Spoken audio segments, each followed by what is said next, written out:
ഒരു കടുത്ത ഹിന്ദുത്വവാദിയുമായി സംഭാഷണം. അദ്ദേഹത്തെ ഗാന്ധിജിയുടെ പാത, മൃദു ഹിന്ദു സമീപനത്തിന്റെ പാത, ഹിന്ദുത്വമല്ല മൃദു ഹിന്ദു സമീപനത്തിന്റെ പാത, വിവേകാനന്ദന്റെ പാത പഠിപ്പിക്കുകയാണ്. കടുത്ത മുസ്ലിം വിരോധമുള്ള, കടുത്ത ക്രിസ്ത്യൻ വിരോധമുള്ള, അതായത് അങ്ങനെ ഒരു ലൈനാണ് കേട്ടോ. ഇപ്പൊ ഈ ഇടത്തരയ്ക്ക് കടുത്ത ഹിന്ദുത്വവാദികൾ ക്രിസ്ത്യാനികളെ അങ്ങനെ കടന്നാക്രമിക്കാറില്ല, ഉള്ളി ദേഷ്യം ഉണ്ടെങ്കിലും പറയാറില്ല. പക്ഷെ ഇദ്ദേഹം കടുത്ത മുസ്ലിം വിരോധവും കടുത്ത ക്രിസ്ത്യൻ വിരോധമുള്ള ഒരു തീവ്ര ഹിന്ദുത്വവാദിയോടുള്ള സംഭാഷണമാണ്. കഴിയുന്നത്ര പറഞ്ഞ് ശരിയാക്കാൻ നോക്കിയിട്ടുണ്ട്.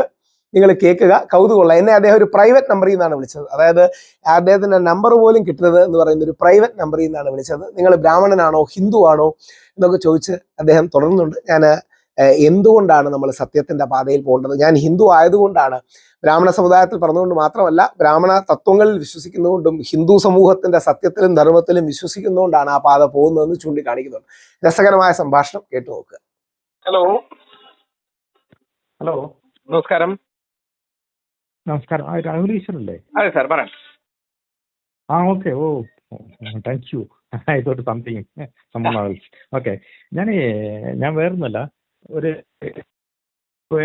ഇവിടെ ഒരു ചെറിയൊരു സംഭവം കണ്ടിരുന്നു യൂട്യൂബില്. അതിനെപ്പറ്റി സംസാരിക്കും. പറയണം പ്ലീസ്. പിന്നെ യൂട്യൂബില് ഈ ഇടയ്ക്ക് നമ്മുടെ ഒരു ആലപ്പുഴയിൽ ഒരു പ്രശ്നം അറിയിച്ചിട്ടുണ്ടോ? പിന്നെ നമ്മുടെ വിഷു. അതെ, വിഷു ഉണ്ണിക്കണ്ണത്തെ കൊണ്ട് ബിരിയാണി ഇരിക്കുന്നത്. ബിരിയാണി അല്ല, ചിക്കൻ മന്തി. ചിക്കൻ മന്തി. അതെ, അത് താങ്കൾ കണ്ടിരുന്നോ? കണ്ടിരുന്നു. 100% തെറ്റാണത്. വെജിറ്റേറിയൻ ആണ്. അതെ, പിന്നെ താങ്കളുടെ ഒരു ചില യൂട്യൂബില് ചില സംഭവങ്ങളെ കുറിച്ച് വളരെ മോശമായിട്ടാണല്ലോ കാണുന്നത്. അതെന്തുകൊണ്ടായിരുന്നു അങ്ങനെ? എന്താ അറിയാമോ, തീവ്ര ഹിന്ദുത്വവാദികൾക്ക് മിതവാദികളായ ഹിന്ദുക്കളെ ഇഷ്ടമല്ല. അവർക്ക് മുസ്ലിം വിരോധം മൂത്തിരിക്കുകയാണ്. അതിന്റെ പ്രശ്നമാണ്. താങ്കൾ ഒരു ബ്രാഹ്മണനായിരുന്നോ? ആയിരുന്നു എന്നല്ല, ആണ്. ഓക്കെ. അപ്പൊ താങ്കൾ ശരിക്കും ബ്രാഹ്മണരായിരുന്നോ? തീവ്രവാദികൾ ഹിന്ദുക്കളിൽ ആയിരുന്നോ അല്ലയോ? പഴയ ഹിസ്റ്ററി വെച്ച് നോക്കുമ്പോ ബ്രാഹ്മണർ എങ്ങനെയാ തീവ്രവാദികളാകുന്നത്? ഏറ്റവും നല്ല അതെ, കാരണം ബ്രാഹ്മണരായിരുന്നല്ലോ ചെയ്തിരുന്നു തീവ്രവാദം മുഴുവൻ ഹിന്ദുക്കളിൽ.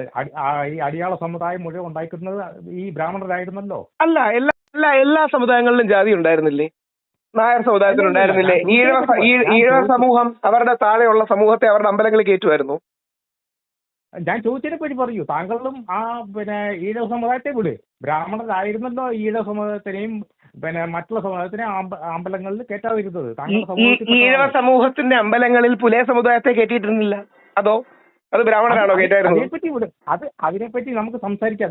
ഞാൻ ചോദിച്ചത് താങ്കൾ മറുപടി. അപ്പം ജാതീയത ഹിന്ദുക്കളുടെ പൊതുശാപമായിരുന്നില്ലേ? ബ്രാഹ്മണർക്ക് മാത്രമായിരുന്നോ പ്രശ്നം ഉണ്ടായിരുന്നത്? ഇല്ല, ഞാൻ ചോദിച്ചതിന് നിങ്ങൾ മറുപടി പറയൂ. ഞാൻ ചോദിച്ചത് സ്പെസിഫിക് ഉത്തരവാണ്. ഹിന്ദുക്കളിലെ എല്ലാ ജാതികൾക്കുള്ളിലും ജാതീയത ഉണ്ടായിരുന്നു, ഇല്ലേ? ഇന്നില്ലേ? ഇന്ന് എത്ര നായർ ഈഴവ കല്യാണങ്ങൾ? ഞാൻ ചോദിച്ചത് ഇന്ന് എത്ര നായർ ഈഴവ കല്യാണം നടക്കുന്നു? ഇന്ന് 2026 എത്ര നായർ ഈഴവ കല്യാണം നടക്കുന്നു? ഞാൻ സമ്മതിക്കുന്നു. പക്ഷെ ഞാൻ ചോദിച്ചതിന് ഉത്തരം പറയൂ താങ്കൾ. ബ്രാഹ്മണനെ മാത്രം കുറ്റം പറയുന്നതിന് എന്തർത്ഥ? അല്ല, ഈ ഏറ്റവും കൂടുതൽ ജാതീയ ഉപദ്രവം ഉണ്ടാക്കിയത് ബ്രാഹ്മണരായിരുന്നു. അല്ല സാറേ, എല്ലാവരുടെ ഇടയിലും ഉണ്ടായിരുന്നില്ലേ? ഉത്തരം പറഞ്ഞു. അല്ല, അത് ഫാക്ച്വലി തെറ്റാണ്. കാരണം ഹിന്ദു സമൂഹത്തിലെ നവോത്ഥാനങ്ങളുടെ എല്ലാം തുടക്കക്കാരും ബ്രാഹ്മണരായിരുന്നു. രാജാ റാംമോഹൻ റോയ് ബ്രാഹ്മണനായിരുന്നില്ലേ? ആ ബ്രാഹ്മണരിൽ നല്ലവരുണ്ടായിരുന്നു. സമൂഹത്തോട് നല്ല രീതിയിൽ. ഇത്രേ ഉള്ളൂ. ഇപ്പൊ അങ്ങ് പറഞ്ഞാണ് കറക്റ്റ്. ബ്രാഹ്മണരിൽ നല്ലവരും ഉണ്ടായിരുന്നു, ചീത്തവരും ഉണ്ടായിരുന്നു. കറക്റ്റ് ആണ്, 100% ഉണ്ടായിരുന്നു. പക്ഷെ താങ്കൾ ഇപ്പൊ എന്തുകൊണ്ട് ഇതിനെ സപ്പോർട്ട് ചെയ്യുന്നു? ഏതിനെ? ഈ കൃഷ്ണൻ മന്തി കഴിക്കുന്നത് സപ്പോർട്ട് ചെയ്യുന്നില്ല, അത് തെറ്റാണ്. ശ്രീകൃഷ്ണൻ മന്തി കഴിക്കുന്നതിനെ സപ്പോർട്ട് ചെയ്യുന്നില്ല, അത് തെറ്റാണ്. അയാളെ അറസ്റ്റ് ചെയ്തു. അങ്ങനെ അത് നിങ്ങളാണോ ചെയ്തത്? ഇല്ല, അത് കേരള ഗവൺമെന്റ് അല്ലേ ചെയ്തത്. കേരള ഗവൺമെന്റ് പോലീസല്ലേ ചെയ്തത്. അത് നല്ല കാര്യമല്ലേ ചെയ്തത്. എത്ര പ്രഷർ ഉണ്ടായതിനു ശേഷമാണ് അത് അറസ്റ്റ് ചെയ്തത്. വിവാദമുണ്ടായി 3-4 മണിക്കൂറിനകം അറസ്റ്റ് ചെയ്തു. ഇന്നലെ ഇതേപോലെ ഒരു പന്നിയെ വെച്ച് റംസാൻ വിഷു പറഞ്ഞ ഒരു രതീഷ് പണിക്കർ, പുള്ളി അറസ്റ്റ് ചെയ്തു. ഇതല്ലേ നമുക്ക് വേണ്ടത്. അല്ലല്ല എന്നെ അറസ്റ്റ് അത് ഇന്നലെ ഇന്നലെ ഇന്നലെ ഇതുണ്ടായിട്ട് മിനിഞ്ഞാന്ന് ഈ കൃഷ്ണനെ കൊണ്ട് മന്തി ഇട്ടിട്ട് ഇന്ന് അറസ്റ്റ് ചെയ്തു. അല്ലല്ല മിനിഞ്ഞാന്ന് അല്ലല്ല അതിന്റെ ഡിഫറൻസ് നിങ്ങൾ ഇല്ല, നേരെ തിരിച്ചാണ്. ഈ വിവാദം മിനിഞ്ഞാന്നുണ്ടായപ്പോ ഇമ്മീഡിയറ്റ്ലി അറസ്റ്റ് ചെയ്തു. എന്തോ നിങ്ങൾ നിങ്ങളെ കുറിച്ച് റെസ്പെക്ട് ചെയ്യുന്ന നിങ്ങൾ അയ്യോ എന്റെ സാറേ, ഇത് അങ്ങക്ക് വെറുതെ ഗൂഗിൾ അടിച്ചു നോക്കിയ വാർത്തകൾ കണ്ടൂടെ? പേരെന്തായാലും അടങ്ങ സാറേ ഉദ്ദേശിച്ചത് ഈ വാർത്ത വന്ന് 3-4 മണിക്കൂറിനകം അറസ്റ്റ് ഉണ്ടായില്ലേ? കേരള പോലീസ് അറസ്റ്റ് ചെയ്തില്ലേ? പിന്നെ ആ പരസ്യം മന്ത്രി 4 ദിവസമായി അതിന്റെ അറസ്റ്റ് ഈ 2 ദിവസം. ഇത് ആരെങ്കിലും സോഷ്യൽ മീഡിയ വന്നാലല്ലോ, പരാതി വന്നാലല്ലേ പോലീസിന് ആക്ഷൻ എടുക്കാൻ പറ്റും. അത് എന്തുകൊണ്ടാ തെറ്റ്? അത് എന്തുകൊണ്ടാ തെറ്റ്? കാര്യം ശ്രീകൃഷ്ണൻ നോൺ വെജിറ്റേറിയൻ ആയിരുന്നില്ല. എന്നാൽ നേരെ തിരിച്ച് ശ്രീരാമൻ നോൺ വെജിറ്റേറിയൻ കഴിച്ചിട്ടുണ്ട്. ശ്രീകൃഷ്ണൻ വെജിറ്റേറിയൻ ആയിരുന്നു. 4ാം ക്ലാസ്സിലെ പാഠത്തിലുണ്ട്. അതായത് ശ്രീകൃഷ്ണൻ ഗോപാലനാണ്, അല്ലെങ്കിൽ പശുക്കളോടൊപ്പം അടക്കം ജീവിച്ചവനാണ്, മൃഗങ്ങളെ അടക്കം സംരക്ഷിച്ചവനാണ്. ശ്രീകൃഷ്ണൻ വെജിറ്റേറിയൻ ആയിരുന്നു. എന്നാൽ ശ്രീരാമൻ, കൗതുകമാണത്, ശ്രീരാമൻ ക്ഷത്രിയനാണ്, പക്ഷെ ശ്രീരാമൻ നോൺ വെജിറ്റേറിയൻ കഴിച്ചിട്ടുണ്ട്. ശ്രീകൃഷ്ണൻ ഇന്ന് കാണുന്ന കണക്കിലാണെങ്കിൽ OBCയും യാദവനുമാണ്, പക്ഷെ ശ്രീകൃഷ്ണൻ വെജിറ്റേറിയൻ ആണ്. അപ്പോ ശ്രീകൃഷ്ണനെ അങ്ങനെ വിഷു പോലൊരു അവസരത്തിൽ ചിക്കന്റെ ഫ്രണ്ടിൽ ഒരു ചിത്രമായി ചിത്രീകരിക്കുന്നത് 101% തെറ്റാണ്. അതിനെ ഒരാളെങ്കിലും കേരളത്തിൽ പിന്തുണച്ചായിട്ട് കാണിക്കാൻ പറ്റൂ? ഏതെങ്കിലും ഒരു മുസ്ലിമോ ക്രിസ്ത്യാനോ അതിനെ പിന്തുണച്ചിട്ടുണ്ടോ? 99% മുസ്ലിമും ക്രിസ്ത്യാനിയും നമ്മളോടൊപ്പം അല്ലേ നിന്നത്. അത് തെറ്റായിപ്പോയി, അത് ശരിയല്ലെന്നല്ലേ പറഞ്ഞത്? അല്ല, അങ്ങനെയല്ല ഞാൻ പറഞ്ഞത്. അത് എന്തുകൊണ്ടെന്നറിയാം, അതിന്റെ ഭവിഷ്യത്തോർത്താണ് മിണ്ടാതിരുന്നത്. അതുകൊണ്ടല്ല, അത് അവരുടെ മനസ്സിലെ നന്മയാണ്. നമ്മുടെ ദൈവത്തെ ആരെങ്കിലും അപമാനിക്കുമ്പോ ശരി പ്ലീസ് ഓക്കെ അവരെ ഇവിടെ ഈ ശ്രീകൃഷ്ണനെയും പിന്നെ മന്തി തീറ്റിക്കുന്നത് ഇവിടെ അനുകൂലിച്ചെങ്കിൽ, ഇവിടുത്തെ സമൂഹം അനുകൂലിച്ചെങ്കിൽ അതിന്റെ അനന്തര ഫലം നോർത്ത് ഇന്ത്യൻസ് വന്നേനെ. കാരണം ശ്രീകൃഷ്ണനെ അനുകൂലിക്കുന്നവർ കേരളത്തിൽ കുറവാണ്. അയാളുടെ ഫോളോവേഴ്സ് കൂടുതലുള്ളത് നോർത്ത് ഇന്ത്യൻസ് ആണ്. അത് മനസ്സിലായോ? ഇന്ത്യയിലെ ഏറ്റവും പ്രധാനപ്പെട്ട ശ്രീകൃഷ്ണ ക്ഷേത്രങ്ങളിലൊന്ന് നമ്മുടെ ഗുരുവായൂരാണ്. സാക്ഷാൽ ശ്രീകൃഷ്ണൻ പൂജിച്ച വിഷ്ണുവിന്റെ വിഗ്രഹം, ശ്രീകൃഷ്ണൻ ദ്വാപര യുഗത്തിൽ പൂജിച്ച വിഷ്ണുവിന്റെ വിഗ്രഹം നമ്മുടെ ഗുരുവായൂരിലൊന്നുള്ളതാണ് നമ്മുടെ വിശ്വാസം.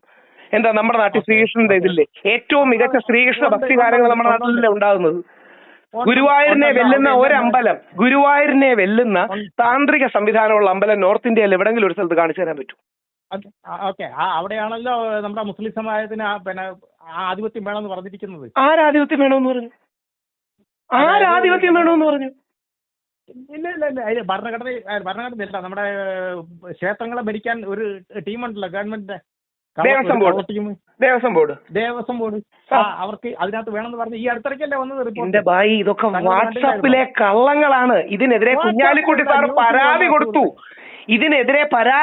ഈ വ്യാജ പ്രചരണം നടത്തിയതിനെതിരെ പോലീസ് പരാതി കൊടുത്തു.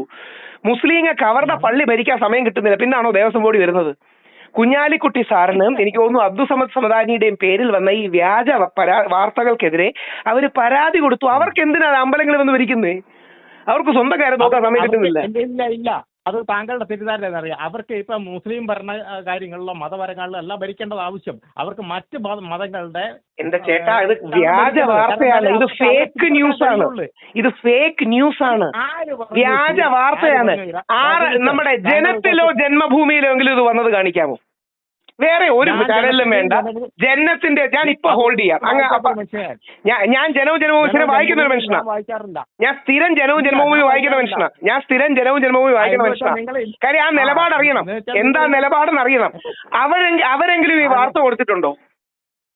ഇങ്ങനൊരു സംഭവം ഇല്ലാത്ത സംഭവത്തിന്റെ പേര് അങ്ങ് വികാരം കയറുകയാണ്. ഇങ്ങനൊരു സംഭവം നടന്നിട്ടില്ല. കുഞ്ഞാലിക്കുട്ടി സാർ അങ്ങനെ പറഞ്ഞിട്ടില്ല. ഇല്ല, 100%, 99% 100% കുഞ്ഞാലിക്കുട്ടി സാർ അങ്ങനെ പറഞ്ഞിട്ടില്ല. നമ്മുടെ ഇടയിലുള്ള ഗോഡ്സേവാദികൾ ഗുണ്ടടിച്ചിറക്കുകയാണ്. നമ്മുടെ ഇടയിലുള്ള ആൾക്കാർ മതസൗഹാർദ്ദം ഇല്ലാതാക്കാനും വർഗീയത ആളിക്കത്തിക്കാനും വേണ്ടി കള്ളം പറഞ്ഞിറക്കുകയാണ്. നമ്മുടെ ഇടയിലുള്ള ആൾക്കാർ മനഃപൂർവ്വം കറക്റ്റ്, നല്ല ചോദ്യം. ഈ വർഗീയത ഉണ്ടാക്കുന്നത് അവരുടെ മനസ്സിലെ ആത്മീയ ശൂന്യത കൊണ്ടാണ്. അതായത് കുഞ്ഞാലിക്കുട്ടി സാറിന്റെ ഫോട്ടോ വെച്ച് അവരെ പോസ്റ്റർ അടിച്ച് ഗുരുവായൂർ അമ്പലത്തിൽ ദേവസ്വം ബോർഡ് മുസ്ലിങ്ങൾ ഭരിക്കുമെന്ന് പറഞ്ഞ് വാർത്ത ഇറക്കുന്നത് ഹിന്ദുവിനെയും മുസ്ലിമിനെയും തമ്മിൽ അടുപ്പിക്കാനാണ്. ഒരു മുസ്ലിമും ഇത് ചെയ്തില്ല, നമ്മുടെ ആൾക്കാരാണ് ചെയ്യുന്നത്, നമ്മുടെ എന്ന് പറഞ്ഞാൽ ഹിന്ദുക്കളാണ് ചെയ്യുന്നത്. അങ്ങ് ഇത് അങ്ങ് എന്നെ വിശ്വസിക്കണ്ട, ദയവായി ഏതെങ്കിലും ഒരു പത്രത്തിൽ ഇത് വന്നോ നോക്കി നോക്കൂ. ഇത് ഒരു കാര്യം കൂടെ പറഞ്ഞോട്ടെ, ഞാൻ ഒരു കാര്യം കൂടെ പറഞ്ഞോട്ടെ. സാർ ഹിന്ദു സ്പിരിറ്റ് ഉള്ള ആളാണല്ലോ, അതുകൊണ്ട് ചോദിക്കുക, അങ്ങയുടെ അഭിപ്രായത്തിൽ ശരിക്കും നമ്മുടെ കേരളത്തിലെ ഹിന്ദുക്കളുടെ ഏതെങ്കിലും ഒരു പ്രശ്നം പറയാമോ? ശരിക്കും നമ്മൾ ഹിന്ദുക്കൾക്ക് ഒരു പ്രശ്നമില്ല, ഹിന്ദുക്കളിലേക്ക് കയറി വരുന്ന പ്രശ്നങ്ങൾ മാത്രമേ ഉള്ളൂ. അവിടെയാണ് ഇതാണ് ഏറ്റവും വലിയ ഹിന്ദുവിന്റെ പ്രശ്നം. ഞാൻ കൃത്യമായി ഗവൺമെന്റിന്റെ കണക്ക് വെച്ച് ഹിന്ദുക്കളുടെ പ്രശ്നങ്ങൾ പറയാം. കൃത്യമായി മോദി ഗവൺമെന്റ് മോദി ഗവൺമെന്റിന്റെ അടക്കം കണക്ക് വെച്ച്. സാറ് മോദിജിയെ ഇഷ്ടമാണല്ലോ. നമ്മുടെ പ്രധാനമന്ത്രിയല്ലേ, വടക്കോട്ടല്ലല്ലോ, ഇന്ത്യയുടെ പ്രധാനമന്ത്രിയല്ലേ മോദിജി. ഞാൻ മോദിജിയുടെ ഈ കേരള ഗവൺമെന്റ് കണക്ക് വെച്ച് സംസാരിച്ചത് ആലപ്പുഴ കാര്യത്തെ പറ്റിയാണ്. അതെ, ആലപ്പുഴ കാര്യം 100% തെറ്റാണ്. ഞാനിനി അങ്ങക്ക് ഒരു ഹിന്ദു സ്പിരിറ്റ് ഉള്ള ആളെന്ന നിലയിൽ നമ്മുടെ ശരിക്കുള്ള 3 പ്രശ്നങ്ങൾ പറയാം. ഒന്ന്, നമ്മുടെ ഹിന്ദു ജനസംഖ്യ കുത്തനെ കുറയുകയാണ്. അതായത് ഹിന്ദു ജനസംഖ്യ കാരണം നമുക്ക് കുട്ടികൾ ഉണ്ടാവുന്നില്ല, നമ്മുടെ കല്യാണം താഴെയാവുന്നു, ഡിലേ ആവുന്നു. നമ്മുടെ പ്രശ്നമല്ലേ? മുസ്ലിം കാരണമാണോ നമുക്ക് കുട്ടികൾ ഉണ്ടാവാത്തത്? ക്രിസ്ത്യാനി കാരണമാണോ കുട്ടികൾ ഉണ്ടാവാത്തത്? നമ്മുടെ ഹിന്ദുക്കൾ കല്യാണം കഴിക്കുന്നതിന്റെ സമയം ഡിലേ ആവുന്നു. മുസ്ലിങ്ങൾ 24, 25 കെട്ടുമ്പോൾ നമ്മൾ 30, 32 കെട്ടുന്നത്. മുസ്ലിങ്ങൾക്ക് 2, 3 കുട്ടികൾ കുടുംബത്തിലുണ്ടാവുമ്പോൾ നമ്മൾ ഹിന്ദുക്കൾക്ക് 1 കുട്ടിയാണ് ഉണ്ടാവുന്നത്. ഇതാണ് യഥാർത്ഥത്തിൽ നമ്മുടെ പ്രശ്നം. മലപ്പുറത്തിന് ഒരു പ്രശ്നവുമില്ല, പത്തനംതിട്ട നശിച്ചുകൊണ്ടിരിക്കുകയാണ്. അതായത് ഇതൊരു 10 സെക്കൻഡ് കേൾക്കാം. അങ്ങനല്ല, ഒരു സെക്കൻഡ് സാർ, ഇതൊരു 10 സെക്കൻഡ് അങ്ങ് കേൾക്കൂ. 10 സെക്കൻഡ് അങ്ങ് കേട്ടാൽ അങ്ങയുടെ കാഴ്ചപ്പാട് മാറും. 10 സെക്കൻഡേ ഉള്ളൂ. ഞാൻ കണക്കുകൾ വെച്ചാണ് പറയുന്നത്. കണക്കെന്ന് പറഞ്ഞാൽ കോടതിയിലെയും ഗവൺമെന്റിന്റെയും കണക്കുകൾ, ഒഫീഷ്യൽ കണക്കുകൾ വെച്ചാണ് പറയണേ. കേരളത്തിലുള്ളത് 1,80,00,000 ഹിന്ദുക്കളാണ്, 1 കോടി മുസ്ലിങ്ങളാണ്, 70-75 ലക്ഷം ക്രിസ്ത്യാനികളാണ്. ഇതാണ് കണക്ക്.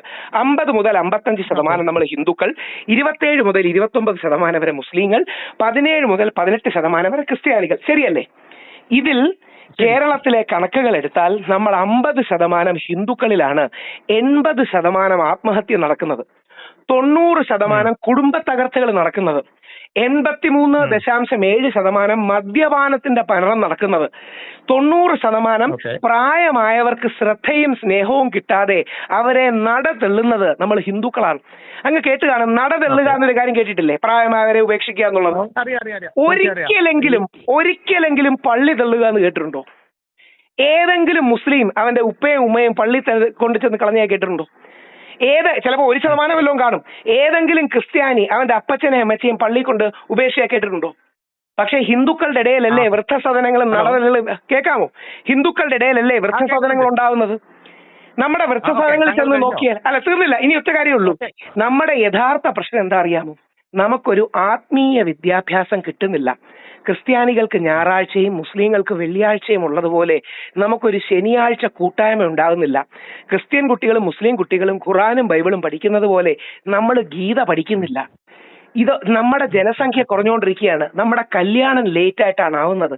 ഹിന്ദു കുട്ടികൾക്ക്, താങ്കളുടെ ചുറ്റുമുള്ള ഹിന്ദു കുട്ടികൾ ആൾക്കാരെ നോക്കിയാൽ മതി, മാക്സിമം 1 കുട്ടി, ചിലർക്ക് 2 കുട്ടി. ഇതിനപ്പുറം നമുക്ക് കുട്ടികൾ ഉണ്ടാവുന്നില്ല. ഇതൊക്കെയാണ് നമ്മുടെ യഥാർത്ഥ പ്രശ്നം. ഇത്രയേ ഉള്ളൂ. ഇനി പറഞ്ഞോളൂ സാർ. ഓക്കെ, താങ്കൾ ഇപ്പോൾ ലാസ്റ്റ് പറഞ്ഞതിലും ഞാൻ പറഞ്ഞുതരാം എന്തുകൊണ്ട് ഹിന്ദുക്കൾക്ക് അങ്ങനെ പോകുന്നു. അവർക്ക് അവരുടേതായ ലിമിറ്റേഷൻസ് ഉണ്ട്. ആ ലിമിറ്റേഷൻസ് ഉണ്ടാക്കിയെടുത്തത് ഇവിടുത്തെ ഗവൺമെന്റ് ആണ്. ആ ഗവൺമെന്റിനെ കൺട്രോൾ ചെയ്യുന്നത് ഇവിടുത്തെ ന്യൂനപക്ഷങ്ങളിൽ ന്യൂനപക്ഷമായ മുസ്ലിമാണ്. മുസ്ലിംസ് ഞാൻ പറയുള്ളൂ, അവരാണ് ഇതുവരെ കൺട്രോൾ ചെയ്തിരിക്കുന്നത് ഇപ്പോഴത്തെ ഈ പിണറായി ഗവൺമെന്റിനെ വരെ. താങ്കൾക്കറിയാലോ, ആ ഗവൺമെന്റിന് വേണ്ടി താങ്കൾ വാദിക്കുന്നതിലാണ് എനിക്ക് ഏറ്റവും വലിയ സങ്കടം ഉണ്ടാകുന്നത്. പിണറായി ഗവൺമെന്റിന്റെ ഏറ്റവും കൂടുതൽ അടികൂടി നിൽക്കുന്ന ഒരു വ്യക്തിയല്ലേ ഞാൻ? എന്നെ 3-4 പ്രാവശ്യം ജയിലിലിട്ടത് പിണറായി ഗവൺമെന്റ് അല്ലേ? അല്ല, അങ്ങ് പറഞ്ഞത് ഒരു സെക്കൻഡ്, അങ്ങ് പറഞ്ഞത് ഞാൻ പിണറായി ഗവൺമെന്റ് അല്ലല്ല, ഞാൻ പറഞ്ഞത് പിണറായി ഗവൺമെന്റ് അങ്ങനെ സപ്പോർട്ട് ചെയ്യുന്നതാണോ? ശരി, പറഞ്ഞോളൂ സാർ, പറഞ്ഞിട്ട് താങ്കളെ വാദിക്കുന്ന പലരുടെ ഇന്നൊന്നല്ല, ഞാൻ കുറെ വർഷങ്ങളായി താങ്കളെ വായിക്കുന്നുണ്ട്. അതുകൊണ്ടാണ് അവസാനമാണ് ഞാൻ ഇപ്പൊ ഈ വിളിക്കുന്നത്. ഇതൊക്കെ ഞാൻ ചെയ്യുന്നുണ്ട് എങ്കിൽ താങ്കൾ എന്തുകൊണ്ട് ഇത്തരം ഒരു ഗവൺമെന്റ് സപ്പോർട്ട് ചെയ്യുന്നു? ആ ഗവൺമെന്റ് ആണ് ഈ മുസ്ലിംസിനെ സപ്പോർട്ട് ചെയ്തുകൊണ്ടിരുന്നത്. ഈ മുസ്ലിംസിന്റെ എല്ലാ പ്രവർത്തനങ്ങൾക്കും എന്ത് പ്രശ്നമുണ്ട് ആ മുസ്ലിംസാണല്ലോ ഇപ്പൊ ഈ മന്തി പ്രശ്നം ഉണ്ടാക്കിയത്. ആ മന്തി പ്രശ്നമാണല്ലോ താങ്കളിലേക്ക് ഇപ്പൊ എത്താൻ കാരണം ഞാൻ. എന്നിട്ടും താങ്കൾ ഈ ഗവൺമെന്റിനെ നിങ്ങൾ സപ്പോർട്ട് ചെയ്യുന്നു. പിണറായി ഗവൺമെന്റിനെയോ? Please listen. എന്റെ സാറേ അല്ല, ഒരു സെക്കൻഡ് സാറ് സീരിയസ് ആയിട്ടാണ്. ഞാൻ പിണറായി ഗവൺമെന്റിനെ സപ്പോർട്ട് ചെയ്യുന്നു. താങ്കൾക്ക് വേണ്ടി ഞാൻ വെച്ച് ചെയ്യുന്നു. എന്റെ ടൈം കാണുന്നത്. ശരി, പറയൂ പ്ലീസ് പ്ലീസ് എന്റെ ടൈം പ്ലീസ് അത് നിങ്ങൾ സാറ് പറയൂ കേട്ടോ. ഓക്കെ, അപ്പൊ ഞാൻ ഇതൊക്കെ നിങ്ങളെ വാച്ച് ചെയ്തിട്ടുണ്ട്. ഇത്രയും കാലം വാച്ച് ചെയ്തിട്ടാണ് ഈ അവസാന നിമിഷത്തിൽ വിളിച്ചത്. നിങ്ങൾ ഈ പിണറായി ഗവൺമെന്റ് ഒരുപാട് സപ്പോർട്ട് ചെയ്യുന്നുണ്ട്. ആ പിണറായി ഗവൺമെന്റ് ഈ മുസ്ലിംസിനെ ഒരുപാട് സപ്പോർട്ട് ചെയ്യുന്നു എല്ലാ കാര്യങ്ങളും. ഇപ്പൊ വന്നപ്പോ ആരാ പറയാ, 2 ദിവസം കൊണ്ട് ഈ ആലപ്പുഴ പ്രശ്നത്തിൽ ഹിന്ദുക്കൾ അറസ്റ്റ് ചെയ്തു. ഈ ഉണ്ണികൃഷ്ണനെ മന്തി ഇരിച്ചപ്പോൾ അറസ്റ്റിന് 4 ദിവസം കഴിഞ്ഞു. താങ്കൾക്ക് അതിലെന്താ അഭിപ്രായമുണ്ട്? കൃത്യമായിട്ട് പറയൂ. കൃത്യമായിട്ട് പറയാം. അങ്ങനെയല്ല സംഭവിച്ചത്. ആദ്യം അറസ്റ്റ് ചെയ്തത് ആ മുസ്ലിങ്ങളെയാണ്. ആദ്യം അറസ്റ്റ് ചെയ്തത് ആ പോസ്റ്റിട്ട മുസ്ലിങ്ങളെയാണ്.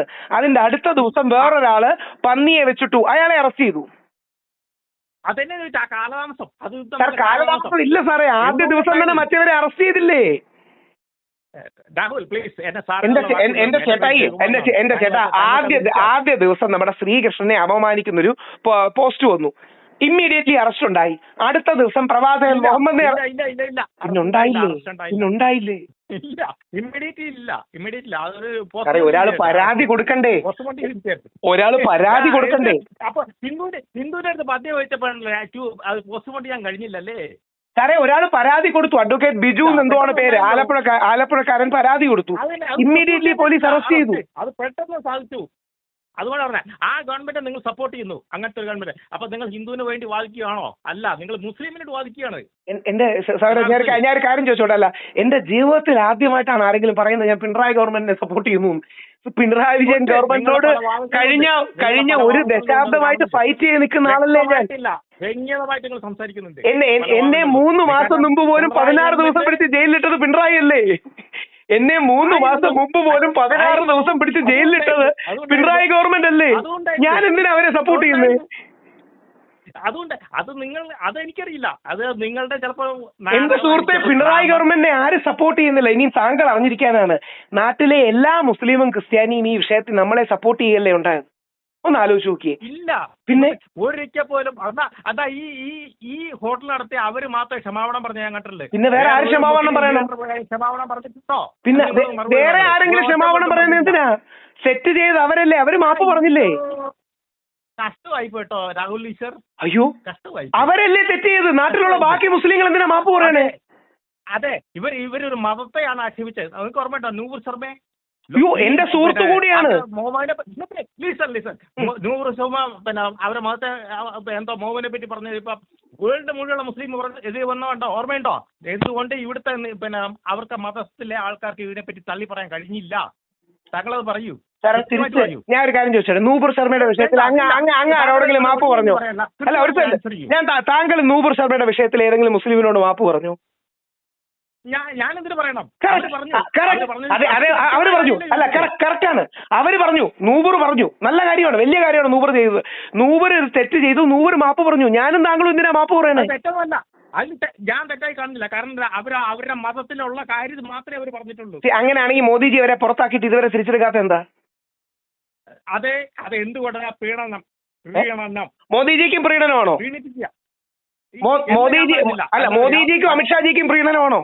അന്ന് നൂപുറിനെ പുറത്താക്കിയതാണ്, ഇതുവരെ തിരിച്ചെടുത്തിട്ടില്ല. അതെ, അത് ഇന്നത്തെ വേൾഡിലെ സാധിക്കാത്തൊരു സാധനമാണ്. കാരണം അല്ല സാറേ, അത് മോദിജിയുടെ നന്മയാണ്.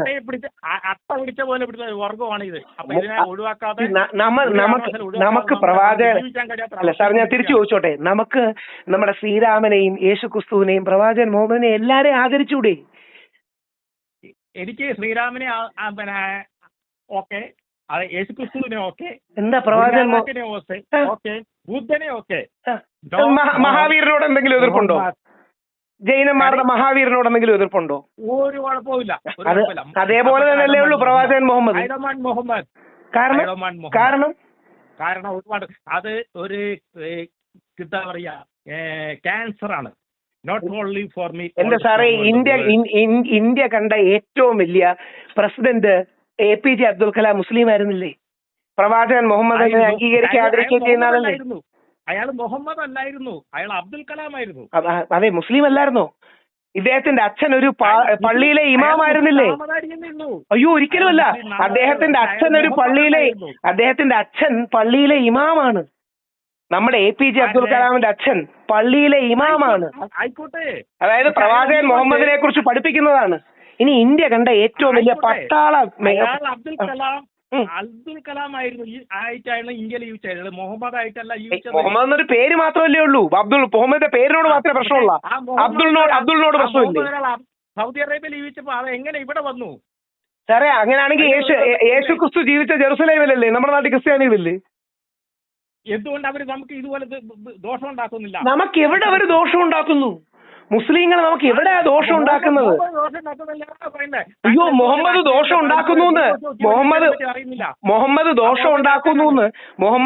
ഉണ്ടാക്കുന്നു മോദിജിക്കോ അമിത്ഷായ്ക്കോ അജിത് ഡോവലിനോ അഭിപ്രായം ഉണ്ടോ?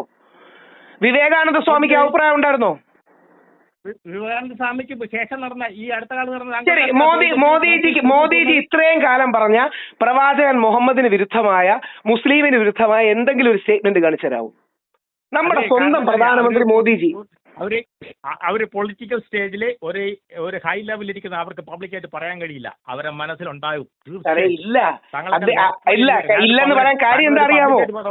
ഇല്ല, മോദിജി കഴിയുന്നത്ര ഒരു ഗാന്ധിയൻ പാതയിൽ BJPയെ നയിക്കാൻ നോക്കുകയാണ്. ഈ മുസ്ലിം വിരോധം കൊണ്ട് നമുക്ക് എന്താ ഗുണം? നരേന്ദ്രമോദിജി RSSനെ വിശ്വാസമാണോ? സംഘത്തെ വിശ്വാസമാണോ? കമ്മ്യൂണിസ്റ്റിലുണ്ടായിരുന്നു, അത് ഞാൻ വിട്ടുപോയി. ഞാൻ ഒരു പാർട്ടിയില്ല, എനിക്കൊരു ശത്രുവിനെ ഞാൻ തന്നെ ഉണ്ടാക്കിയെടുക്കൂല. RSS ശത്രുവാണോ? അതെ. കാര്യം അല്ല, സോറി, RSS ശത്രു എന്നല്ല ഞാൻ പറഞ്ഞത്. RSS ഒരു പൊളിറ്റിക്കൽ പാർട്ടി അല്ല. അതുകൊണ്ട് RSSന്റെ ആണല്ലോ BJP. RSSന്റെ രാഷ്ട്രീയ രൂപമാണല്ലോ BJP. അങ്ങ് BJPക്ക് വോട്ട് ചെയ്യുന്ന ഒരാളല്ലേ? ഞാനപ്പോ അതുകൊണ്ടാണ് ചോദിച്ചത്. BJPയോട് താല്പര്യമുള്ള ആളല്ലേ? എന്തിനാ നമ്മൾ മറച്ചു വെക്കുന്നത്? സത്യമായിട്ട് പറഞ്ഞൂടെ? BJPയുടെ താല്പര്യമൊന്നുമല്ല. എന്റെ രാഷ്ട്രീയ താല്പര്യം വെച്ചാൽ എന്റെ രാജ്യം നിലനിന്ന് വേണം, അവിടെ 3 പേരും വേണം. പക്ഷെ അവിടെ ജീവിച്ചിരിക്കുന്നതിൽ ഒരു വിഭാഗം അതിക്രമിച്ച് കയറി മറ്റേ വിഭാഗത്തെ അതിപ്പെടുത്തരുത് എന്ന് സാറിനോട് ആര് പറഞ്ഞു? സാറേ, ആ രാജ്യം നമ്മുടെ ഇന്ത്യൻ കൊടിയെ അംഗീകരിക്കുന്നുണ്ടോ? സാർ, ഇന്ത്യൻ കൊടിയെ അംഗീകരിക്കുന്നുണ്ടോ? തീർച്ചയായിട്ടും ഉണ്ടല്ലോ. ആ കൊടിയുടെ നിറങ്ങളുടെ അർത്ഥം എന്താ അറിയാമോ? കുങ്കുമവും വെള്ളയും പച്ചയും. കുങ്കുമം ഹിന്ദുക്കളെ, വെള്ള ക്രിസ്ത്യാനികളെ, പച്ച മുസ്ലിങ്ങളെ കാണിക്കുന്നതാണ്. നമ്മുടെ കൊടിയിൽ പോലും ഈ മതസൗഹാർദ്ദമാണ്. ഇത് പാസ്റ്റർ പറഞ്ഞതല്ല, ഈ കൊടി ഡിസൈൻ ചെയ്ത പിങ്കാളി വെങ്കയ്യയും ഇതിന് നിറം പറഞ്ഞു കൊടുത്ത മഹാത്മാഗാന്ധിയും എഴുതി വെച്ചിരിക്കുന്ന കാര്യമാണ്. അതായത് കുങ്കുമ കാവി നിറം ഹിന്ദുക്കളെ റെപ്രസെന്റ് ചെയ്യാൻ, വെള്ള ക്രിസ്ത്യാനികളെ റെപ്രസെന്റ് ചെയ്യാൻ, പച്ച മുസ്ലിങ്ങളെ റെപ്രസെന്റ് ചെയ്യാൻ. ഈ കൊടി സ്വാതന്ത്ര്യശേഷമല്ലുണ്ടായത് അല്ല. 1921 ഏപ്രിൽ 13 ഈ കൊടിയുടെ ആദ്യ രൂപം ഉണ്ടാകുന്നത്. അതിനെക്കുറിച്ച് യങ് ഇന്ത്യയിൽ മഹാത്മാഗാന്ധി വിശദമായിട്ട് എഴുതുന്നുണ്ട്. ഇന്ന് കാണുന്ന കൊടിയാണ് നമ്മൾ കോൺസ്റ്റിറ്റ്യൂന്റ് അസംബ്ലിയുടെ സമയത്ത് വരുന്നത്. അത് യഥാർത്ഥത്തിൽ കാവി, വെള്ള, പച്ച. ഈ പച്ച നമ്മുടെ 3-1, നമ്മുടെ കൊടിയുടെ 3-1 മുസ്ലിങ്ങളാണ്. നമ്മുടെ രാജ്യത്തിന്റെ 5-1 മുസ്ലിങ്ങളാണ്. അവരെ ശത്രുപക്ഷത്ത് നിർത്തി നമുക്ക് എങ്ങനെ മുമ്പോട്ട് പോകണം? പോട്ടെ, അയ്യപ്പനെ വിശ്വാസമാണോ? സ്വാമി അയ്യപ്പനെ ഇഷ്ടമാണോ? ശബരിമല അയ്യപ്പനെ ഇഷ്ടമാണോ? സത്യം പറഞ്ഞാണല്ലോ, ഞാൻ അമ്പലങ്ങളിൽ പോകുന്നത് ഉത്സവം കാണാൻ മാത്രമേ ഉള്ളൂ. അങ്ങനെ വിശ്വാസിയാണ്. പക്ഷെ ഞാനൊരു ഹിന്ദുവാണ്. എന്റെ രാജ്യം നിലനിൽക്കണം. ആ ഹിന്ദുവിന്റെ രാജ്യം നിലനിൽക്കാൻ ഈ ഹിന്ദുവിന്റെ രാജ്യത്തെ ഏറ്റവും പ്രധാന ആൾക്കാരല്ലേ വിവേകാനന്ദന് മുസ്ലിം വിരോധം ഇല്ലായിരുന്നല്ലോ. അയ്യപ്പന്റെ ബെസ്റ്റ് ഫ്രണ്ട് വാവർ ഒരു മുസ്ലിം ആയിരുന്നില്ലേ? കോടിക്കണക്കിന് ഹിന്ദുക്കൾ കൊണ്ട് അയ്യപ്പൻ പറഞ്ഞു. അതുകൊണ്ടല്ലേ വാവർ അതിനകത്തിരിക്കുന്നത്. ശബരിമലയ്ക്കുള്ളിൽ വാവർ ഇരിക്കുന്നത്, ശബരിമലയുടെ ഉള്ളിലാണ് വാവർ ഇരിക്കുന്നത്. അവിടെ ഒരു ചോദ്യമുണ്ട്. സാർ ചോദിക്കണം. ആ വാരുവള്ളിയോട് വാങ്ങ് കൊടുക്കുന്നുണ്ട്, അറിയാലോ? വാങ്ങിന്റെ അർത്ഥം അറിയോ? എന്താണ്? ലാ ഇലാഹ ഇല്ലല്ലാഹ് മുഹമ്മദ് റസൂലല്ല. റസൂലല്ല, അള്ളാഹു അല്ലാതെ മറ്റൊരു ദൈവമല്ല. മറ്റൊരു ദൈവത്തെ അംഗീകരിക്കില്ല എന്നാണ് അവർ പറയുന്നത്. അതിന്റെ അടുത്താണ് ഈ അയ്യപ്പനെ കൊണ്ട വെച്ചിരിക്കുന്നത്. വേണ്ട, ക്രിസ്ത്യാനികൾക്കും ഏകദൈവ വിശ്വാസമല്ലേ? ക്രിസ്ത്യാനികൾക്ക് യഹോവ മാത്രമല്ലേ ദൈവമുള്ളൂ. പിന്നെ എന്താ ക്രിസ്ത്യാനികളോട് അംഗീകരിച്ചിട്ടില്ല? സാറേ, അവര് പ്രാർത്ഥിക്കുന്നല്ലേ, അവര് പ്രാർത്ഥിച്ചൂടെ, നമുക്കെന്താ? അവരുടെ വിശ്വാസ പ്രകാരം അവർ പ്രാർത്ഥിച്ച നമുക്കെന്താ? ഏത് ഫലം? ഏതാ പ്രശ്നം? ലോകത്ത് ഏറ്റവും കൂടുതൽ നമ്മുടെ ഹിന്ദുക്കളും മലയാളികളും വർക്ക് ചെയ്യുന്നത് മുസ്ലിം രാജ്യമായ UAE-യിലല്ലേ? UAE-യിൽ എന്തെങ്കിലും പ്രശ്നമുണ്ടോ? അത് അവിടെ ഞാനും ഉണ്ടായിരുന്നു UAE-ൽ. അവിടെ പോയി ചുമ്മാ കിടക്കുകയല്ല, പണിയെടുത്ത് കൊടുത്തിട്ടാണ് Correct. ഏതെങ്കിലും മുസ്ലിമോട് താങ്കളെ മതപരിവർത്തനം ചെയ്യാൻ നോക്കിയിട്ടുണ്ടോ? ഏതെങ്കിലും ഒരു മുസ്ലിം താങ്കളോട് ഉപദ്രവം ചെയ്തിട്ടുണ്ടോ? ആര്? UAE-ൽ വെച്ചാ? UAE-ൽ വെച്ച് താങ്കളെ മതപരിവർത്തനം ചെയ്യാൻ നോക്കിയാ? ആ UAE-ൽ വെച്ചുണ്ടായിരുന്നു. എന്നിട്ട് എന്നെ സമീപിച്ചിട്ടുണ്ട്. എന്നിട്ട് ഞാൻ പറ്റില്ലെന്ന് പറഞ്ഞു. എന്റെ ചേട്ടാ, സൗദി അറേബ്യ വെച്ചെങ്കിലും ഏതെങ്കിലും മുസ്ലിമിനെ അല്ലെങ്കിൽ ഹിന്ദുവിനെ എങ്ങനെ മുസ്ലിം ആക്കിയ സ്ഥാനം നിങ്ങൾ കേട്ടിട്ടുണ്ടോ? UAE പോട്ടെ, UAE കുറച്ചുകൂടെ സോ കോൾഡ് ലിബറൽ അല്ലേ. സൗദി അറേബ്യ വെച്ചെങ്കിലും നമ്മുടെ കോടിക്കണക്കിന് മലയാളികൾ ജീവിക്കുന്നത് മിഡിൽ ഈസ്റ്റ് നേഷൻസിലല്ലേ. UAE-ൽ വെച്ച് താങ്കളെ മതപരിവർത്തനം നടത്തിയെന്ന് പറഞ്ഞാൽ ഇന്ത്യയിൽ അങ്ങനെ ഒരു റിപ്പോർട്ടഡ് സംഭവം ഉണ്ടോ? ഒരൊറ്റ എണ്ണം, 2 എണ്ണം വേണ്ട. അതായത് UAE-ൽ പോയ ഏതെങ്കിലും ഹിന്ദുവായ മലയാളിയെ മുസ്ലിം ആക്കി മാറ്റിയ ഒരു സംഭവം പറയാമോ? ഒറ്റ സംഭവം, 2 വേണ്ട. താങ്കളെ കുറിച്ച് ഞാൻ ചോദിച്ചത് ഒരൊറ്റ സാർ ഒരൊറ്റ സംഭവം പറയും. ഒരൊറ്റ സംഭവം. UAE-ൽ പോയി ഒരു ഹിന്ദുവായ മലയാളിയെ, ആണിനെയോ പെണ്ണിനെയോ മുസ്ലിം ആക്കി മാറ്റിയ ഒരൊറ്റ സംഭവം പറയും. ഞാൻ ആ സംഭവത്തിലോട്ടാണ് വരുന്നത്. താങ്കൾ അതിനു മുമ്പേ ഉടനെ താങ്കൾ UAE എന്നുള്ളത് സൗദിയിലേക്ക് മാറ്റിയിട്ട് സൗദി പോലും ചെയ്യുന്നില്ല എന്ന് കാണിക്കാൻ വേണ്ടിയിട്ടാണ് പറഞ്ഞത്. സൗദി പോലും ചെയ്യുന്നില്ല. ബാക്കി പറഞ്ഞോളൂ. തിരിച്ചു വന്നിട്ട് ഞാൻ അവിടോട്ട് പറയാം. ഇനി ഞാൻ UAE-ലേക്കാണ് വരുന്നത്. UAE-ൽ വെച്ച് എനിക്ക് രണ്ട് അനുഭവം ഉണ്ടായി. ഇസ്ലാം മതസ്ഥരാണ് അവര്, പാകിസ്ഥാനികളാണ്, പാകിസ്ഥാൻ പട്ടാണാണ്. അയാളുടെ പേര് അബ്ദുൾ ഖലീം എന്നാണ് അയാളുടെ പേര്.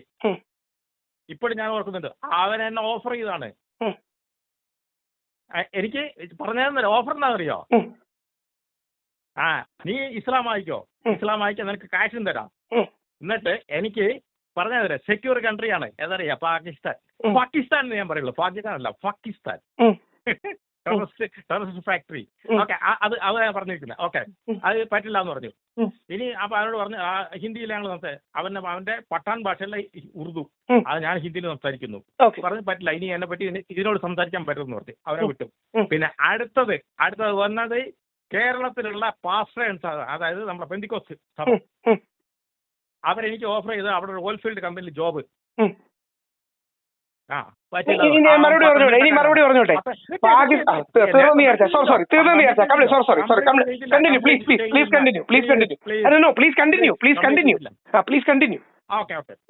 ഓക്കെ. എന്നിട്ട് ഇത് രണ്ടും ഞാൻ ഓഫർ ഇല്ല, ഞാൻ കിട്ടുന്ന ജോബ് എനിക്കത് മതി. നിനക്ക് അവരെന്നോട് ചോദിക്കാൻ നിനക്ക് ദൈവത്തെ വിശ്വാസം ഉണ്ടോ? ഞാൻ പറയാം എന്റെ ഉള്ള ഒരു വിശ്വാസം നഷ്ടപ്പെട്ടു എന്നാ പറഞ്ഞത്. അപ്പൊ ഓക്കെ, നീ വാ, നിനക്ക് ജോബും തരാം, ദൈവവിശ്വാസം നിനക്ക് ഉണ്ടാവും പറഞ്ഞത്. അതെ, ജോബ് കിട്ടുന്നതോടെ എൻ്റെ ദൈവവിശ്വാസം ഉണ്ട്. അപ്പോൾ എന്താണ് ജോബ്? അപ്പോൾ എനിക്ക് ഇങ്ങനെ തരാം. പിന്നെ പതുക്കെയാണ് എന്നെ അവർ ആ ഫീൽഡിലേക്ക് കൊള്ളുന്നത്. അപ്പോഴേക്കും പറഞ്ഞു ഓക്കെ ബൈ. അപ്പോൾ വെച്ച് എനിക്ക് അന്ന് ഞാൻ അതിലേക്ക് പോയത് എനിക്ക് ഞാനുണ്ടാവും ആ ടൈമുകളിൽ ഒരു മിനിമം ലക്ഷങ്ങൾ സമ്പാദിക്കുന്ന ജോബ് എനിക്ക് അവിടെ കിട്ടിയിരുന്നേനെ. പക്ഷേ ഞാനത് അവോയ്ഡ് ചെയ്തു, എനിക്ക് വേണ്ട. പക്ഷേ ഞാനൊരു കടുത്ത ഹിന്ദു വിശ്വാസിയല്ല, കടുത്ത ദൈവവിശ്വാസിയല്ല, അമ്പലങ്ങളിൽ പോകാറില്ല, ഇതാണ്. പക്ഷേ എന്നിട്ട് ഞാനത് നിരാകരിച്ചു. ഞാൻ എൻ്റെ വഴിക്ക് പോയത്, എനിക്കത് വേണ്ട. അതാണ് അവിടെ വെച്ച് സംഭവിച്ചത്. ആ 2 കാര്യം ഞാൻ ഇതിനെപ്പറ്റി പറയാൻ തുടങ്ങിയപ്പോൾ താങ്കൾ ഉടനെ സൗദിയിലോട്ടാണ് കൊണ്ടുപോയത്. എന്തിനാണെന്ന് എനിക്ക് മനസ്സിലായില്ല. UAE-നെ കാട്ടി കൺസർവേറ്റീവ് അല്ലേ സൗദി? അതായത് UAE കുറെ കൂടെ ലിബറലും കുറെ കൂടെ UAE ആയാലും സൗദി ആയാലും ഇവിടെയൊക്കെ കിടക്കുന്ന യുവമാരാണ്. ഈ പിന്നെ പെന്തക്കോസ്തുകാർ കേരളത്തിൽ നിന്ന് പോയ ടീമാണ്. അതൊക്കെ ബാക്കി കിടക്കുന്ന മുസ്ലിംസ് എല്ലാം അവിടെ ഇവിടെയൊക്കെ അവരുടെ വേൾഡിൽ എവിടെ പോയാലും മുസ്ലിംസിന്റെ അങ്ങനെയാണെങ്കിൽ നമുക്ക് ഒരു നിമിഷം താങ്കൾ പറയുന്നത് ശരിയാണെന്ന് എടുക്കാം. അതായത് നമ്മുടെ ഹിന്ദു മതത്തോട് അവർക്ക് ദേഷ്യവും ഇത് മുഴുവൻ തെറ്റും, എങ്ങനെയെങ്കിലും നമ്മുടെ ആൾക്കാരെ പരിവർത്തനം ആഗ്രഹിക്കുന്നവരാണെന്ന് ഒരു നിമിഷത്തേക്ക് എടുക്കാം. അങ്ങനെയാണെങ്കിൽ എന്തിനാണ് അവിടെ ലോകത്തിലെയും മിഡിൽ ഈസ്റ്റിലെയും ഏറ്റവും വലിയ അമ്പലത്തിന് സ്ഥലം കൊടുക്കുകയും നമ്മുടെ പ്രധാനമന്ത്രി നരേന്ദ്രമോദി അവിടെ പോയി ഉദ്ഘാടനം ചെയ്യുകയും ചെയ്തത്? നമ്മളെ എല്ലാം മതം മാറ്റാൻ ആഗ്രഹിക്കുകയാണെങ്കിൽ UAE ഭരണാധികാരികൾ എന്തിനാണ് നമുക്ക് അമ്പലത്തിന് സ്ഥലം തരുന്നത്? ഇന്നത്തെ വേൾഡില് ഇന്ത്യ ഒഴിച്ച് അവർക്ക് നിലനിൽക്കാൻ കഴിയില്ല. അപ്പൊ അവർക്ക് ഒരു സ്ഥാനം കൊടുത്തേ പറ്റുള്ളൂ. ഇന്ത്യയിൽ ഹിന്ദുക്കൾ മാത്രമല്ലല്ലോ, ഇന്ത്യയിൽ ഒരുപാട് മതക്കാരില്ലേ? പക്ഷെ ഹിന്ദു മതത്തോട് എന്തെങ്കിലും വിരോധം ഉണ്ടെങ്കിൽ അവര് ആ അമ്പലത്തിന് ഫ്രീ ആയി സ്ഥലം തരുമോ? ഞാൻ ചോദിച്ചേട്ടെ, നമുക്ക് ഇവിടെ മുസ്ലിങ്ങളുടെ ബുദ്ധിമുട്ടൊക്കെ ഉണ്ട്, നമ്മൾ അവരെ കളയുന്നുണ്ടോ? നമുക്ക് മുസ്ലിങ്ങളുടെ എന്ത് ബുദ്ധിമുട്ടുണ്ട്? നമുക്ക് മുസ്ലിങ്ങളുടെ ഒരു ബുദ്ധിമുട്ടും ഇല്ല. അത് തന്നെ അവർ ചെയ്യുന്നുള്ളൂ. നമുക്ക് മുസ്ലിങ്ങളുടെ എന്ത് ബുദ്ധിമുട്ടാ ഉള്ളത്?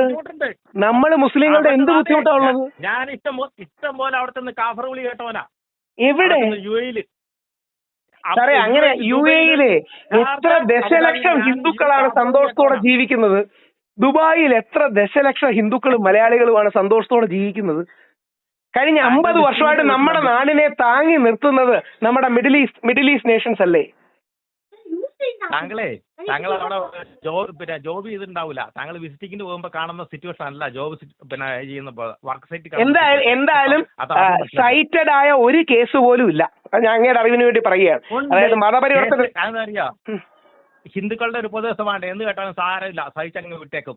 ആ സഹിക്കലാണ് ഇവിടെ ഇതുവരെ എത്തിക്കുന്നത്. ആ സഹിക്കലാണ് മന്തി വരെ എത്തിയത് കേട്ടോ. എന്റെ ചേട്ടാ, മന്തിയുടെ കാര്യത്തിൽ അറസ്റ്റ് ഉണ്ടായില്ലേ? മന്തിയുടെ കാര്യത്തിൽ അറസ്റ്റ് ഉണ്ടായില്ലേ? താങ്കൾ ഒരു ബ്രാഹ്മണനാണോ ഓർക്കുമ്പോൾ എനിക്ക് ഏറ്റവും കൂടുതൽ വിഷമമുണ്ട്. ബ്രാഹ്മണനാണ് ഇത്തരം കാര്യങ്ങളിൽ. സാറേ, ബ്രാഹ്മണനായോണ്ട് കൂടിയാണ്, ബ്രാഹ്മണനായോണ്ട് മാത്രമല്ല, ബ്രാഹ്മണനായോണ്ട് കൂടിയാണ് സത്യം പറയുന്നത്. ഈ മുസ്ലിം വിരോധം കൊണ്ട് നമുക്ക് എന്തെങ്കിലും ഗുണമുണ്ടോ? ഈ മുസ്ലിം വിരോധവും ഇസ്ലാമോഫോബിയും കൊണ്ട് നമുക്ക് എന്തെങ്കിലും ഗുണമുണ്ടോ? അയ്യോ, തെറ്റെന്നല്ലേ പറഞ്ഞത്? തെറ്റ് അല്ല, ആര് പറഞ്ഞു തെറ്റാണ്? അറസ്റ്റ് ചെയ്തു. ഇതൊക്കെയല്ലേ നമ്മുടെ നാട്ടിൽ നടന്നത്?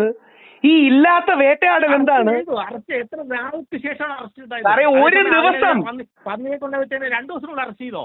അയ്യോ എന്റെ ചേട്ടാ, അല്ല താങ്കൾ ആ ന്യൂസ് ഞാൻ ഒരു കാര്യം പറഞ്ഞോട്ടെ സാറ്, വസ്തുതകളല്ല സംസാരിച്ച അർത്ഥമില്ല. അതായത് ഈ വിഷയം ഉണ്ടായത് 2 ദിവസം മുമ്പാണ്. 2 ദിവസം മുമ്പ് പോലീസിന് പരാതി കിട്ടി. 3-ാം ദിവസം മുമ്പ് ഇത് സോഷ്യൽ മീഡിയയിൽ പ്രചരിച്ചു. വിഷുവിന് ഒരു 1.5 ദിവസം ഒരു അഡ്വർടൈസ്മെന്റ് ആയിരുന്നു ആ ഷോപ്പിന്റെ. കറക്റ്റ്. അത് ഇന്ന് 19 ആയുള്ളൂ. 15-ാം തീയതി ആയിരുന്നു വിഷു. 15-നാണ് വിഷു. ആ 15-ന് സോഷ്യൽ മീഡിയ തുടങ്ങിയ വിഷയം 16-നാണ് വലിയ രീതി വിഷയമായത്. 17-ന് ഒരാൾ പരാതി കൊടുത്തു. ആ ദിവസം തന്നെ അറസ്റ്റ് ചെയ്തു. വേറെ എന്താ ചെയ്യേണ്ടത്? അല്ലല്ല, സോറി, പിന്നെയും തെറ്റി. 15 വിഷു ഇപ്രാവശ്യം വിഷു 15-ാം തീയതി ആയിരുന്നു. വിഷു 15-ാം തീയതി അതാ പറഞ്ഞു. വിഷു 15 സാറിന് 14-ആണ്, ഇപ്പുറം 15-ാം തീയതി ആയിരുന്നു. വിഷുവിന് മുമ്പാണ് നടന്നത്. അവിടെ അങ്ങനല്ല, ഇതിന്റെ പിന്നിലെ ഒരു അന്താരാഷ്ട്ര ഗൂഢാലോചനയൊന്നും ഇല്ല. അവർക്ക് തെറ്റ് പറ്റി. ഇതിന്റെ പിന്നിൽ ഒരു അന്താരാഷ്ട്ര ഗൂഢാലോചനയൊന്നുമില്ല. നമ്മൾ ഹിന്ദുക്കൾ ഇല്ലാത്ത കഥ ഉണ്ടാക്കുകയാണ്. ഹിന്ദുക്കൾക്ക് അന്താരാഷ്ട്ര ഗൂഢാലോചന ഇല്ല. പക്ഷെ മുസ്ലിങ്ങൾക്ക് അന്താരാഷ്ട്ര ഗൂഢാലോചന ഉണ്ട്. അവരുടെ ആഗോളവൽക്കരണം, മുസ്ലിം വൽക്കരണം അതുണ്ട്. അത് അജണ്ടയാണ്. അത് താങ്കൾ ഇനി എങ്ങനെ? എന്റെ ചേട്ടാ, ഇത് ഞാൻ ചോദിച്ചോട്ടെ, അങ്ങനെ നമ്മുടെ നാട്ടിൽ ഏതെങ്കിലും ഒരു സഹോദരാന്ന് വിളിച്ച ഒരു ബ്രോ എന്ന് വിളിച്ചെന്നേ ഉള്ളൂ, ഒരു ബ്രോ എന്ന് വിളി എടുത്താൽ മതി. ഞാൻ ചോദിച്ചത്, നമ്മുടെ നാട്ടിൽ എല്ലാരും സന്തോഷത്തോടെ പോണ്ടേ? ഹിന്ദുവും മുസ്ലിമും ക്രിസ്ത്യാനിയും എല്ലാം ഹാപ്പിയായി പോണ്ടേ? ഏതെങ്കിലും ഒരു വിഭാഗത്തിനെ ഒഴിവാക്കാൻ പറ്റുമോ? നമ്മുടെ കൊടിയിൽ നാളെ മുതൽ ത്രിവർണ്ണ പതാക മാറ്റി 2 വർണ്ണ പതാക ആക്കിയാൽ മതിയാ? പറ്റുമോ നോക്കത്? എനിക്ക് താല്പര്യമില്ല. പക്ഷെ എല്ലാവരും അവരുടേതായ സ്റ്റാൻഡിൽ അവിടെ നിൽക്കുക. മറ്റൊരു അവരെ സ്റ്റാൻഡ് വിട്ട് മറ്റൊരു എൻക്രോച്ച് ചെയ്യരുത് ഒരു കാരണവശാലും. കറക്റ്റ്, 100%. അതാണ് കറക്റ്റ് സ്റ്റാൻഡ്. എല്ലാവർക്കും സ്പേസ് ഉണ്ട്. എല്ലാവരും സന്തോഷത്തോടെ പരസ്പരം കോഎക്സിസ്റ്റ് ചെയ്യുക. അല്ലാതെ വേറെ വഴിയുണ്ടോ? എന്തായാലും ഓക്കെ, ഞാനിത് കൂടുതലോട് താങ്കളോട് സംസാരിക്കുന്നില്ല. താങ്കൾ ഇത് തിരിഞ്ഞു പോവാണ്. ഓക്കെ, ഞാൻ ഇവിടെ എന്റെ വഴി ഗാന്ധിജിയുടെ വഴിയാണ്. ഓർക്കുക, ഗാന്ധിജിയുടെ വഴി മാത്രമേ ഇന്ത്യ നിലനിൽക്കൂ. ഇനി ഒരു കാര്യം കൂടെ പറഞ്ഞോട്ടെ, ഒറ്റ കാര്യം കൂടെ താങ്കൾ ഓർക്കാനേ, ഒറ്റ കാര്യം കൂടെ പറഞ്ഞോട്ടെ. നമ്മൾ ഹിന്ദുക്കൾക്ക് വേറൊരു രാജ്യം ഇല്ല.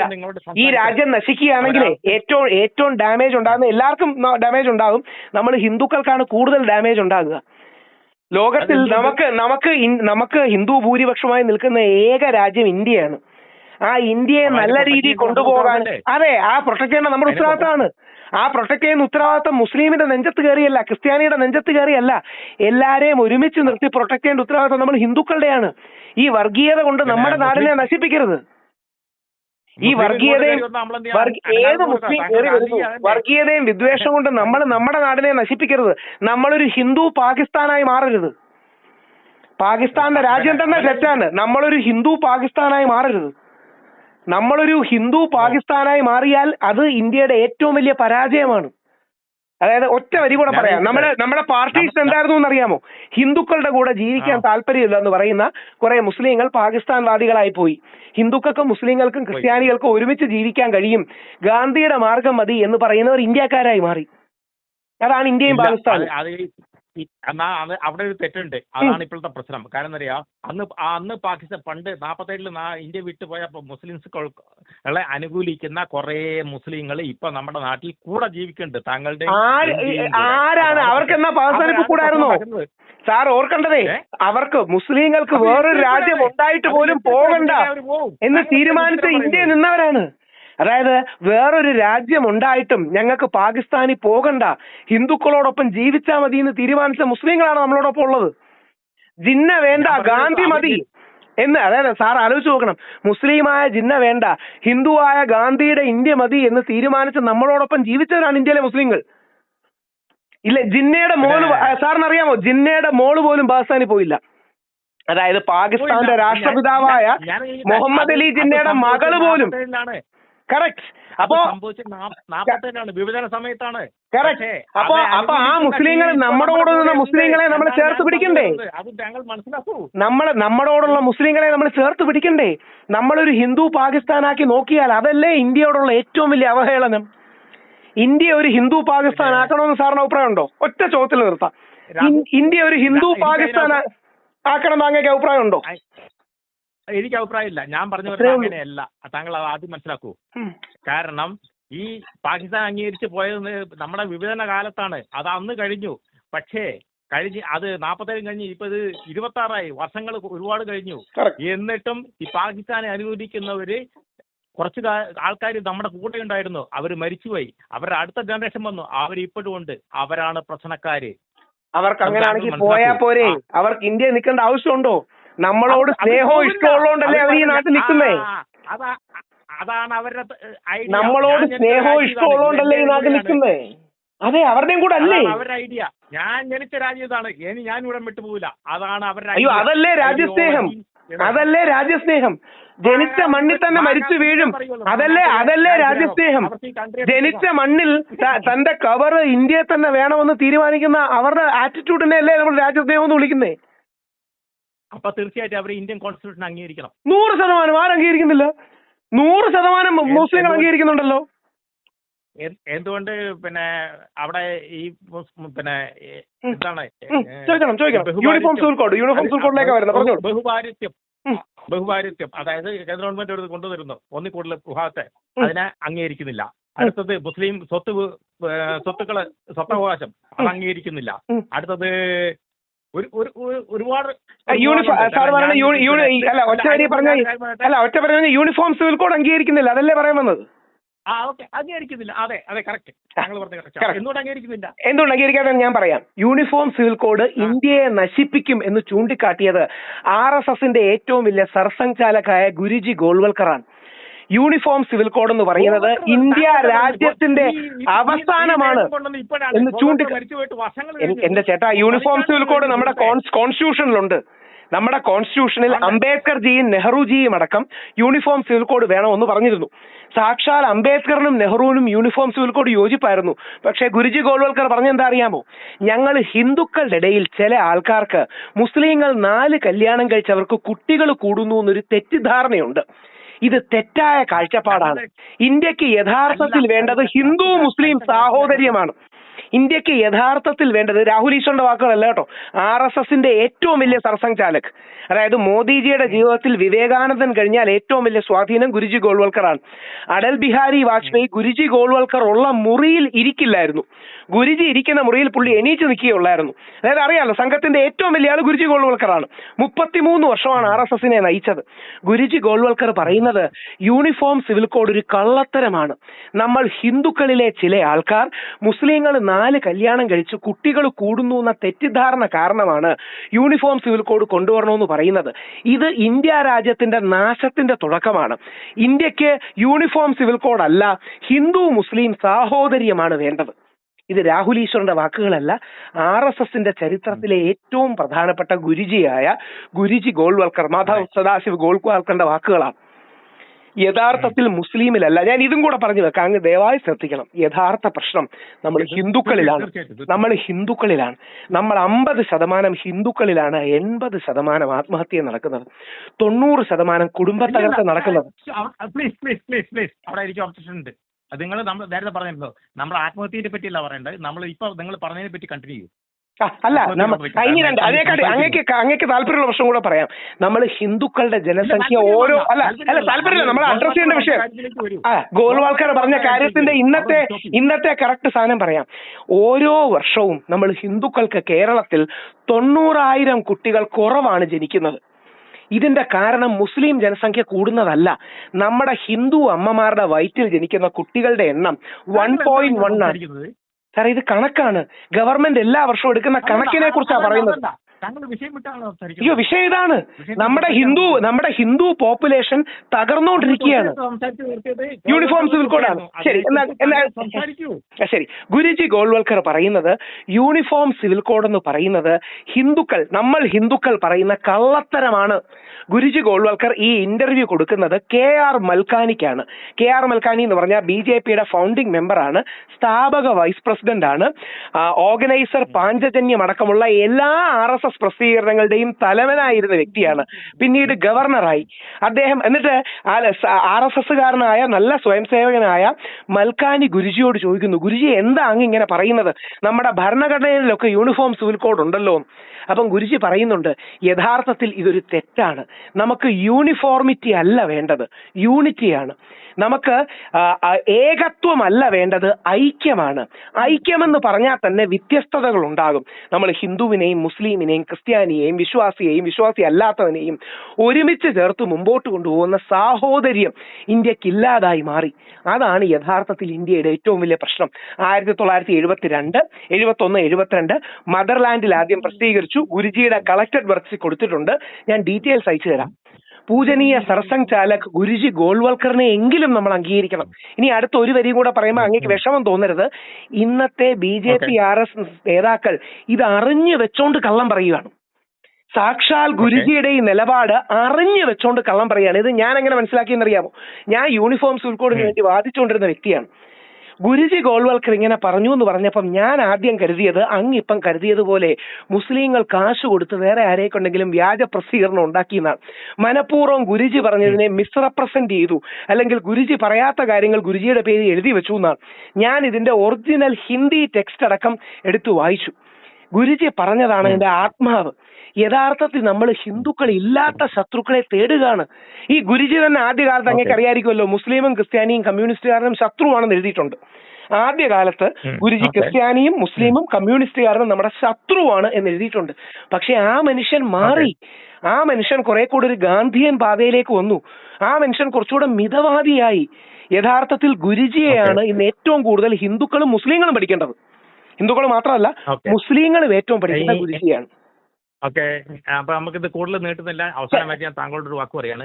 താങ്കൾ തീർച്ചയായിട്ടും ഒരു എന്താ പറയാ, ഈ ഓർമ്മശക്തിയും പറഞ്ഞതിനെ കണ്ടിന്യൂ ചെയ്യാനുള്ള ഒരു ട്രീറ്റ്മെന്റ് താങ്കൾ എടുക്കുക. അത്യാവശ്യമായിട്ട് ഡോക്ടറെ കാണുക. താങ്കൾ ദയവായി ഗുരുജിയെ വായിക്കുക. താങ്കൾ ദയവായി ഗുരുജിയെ വായിക്കുക. Thank you. God bless.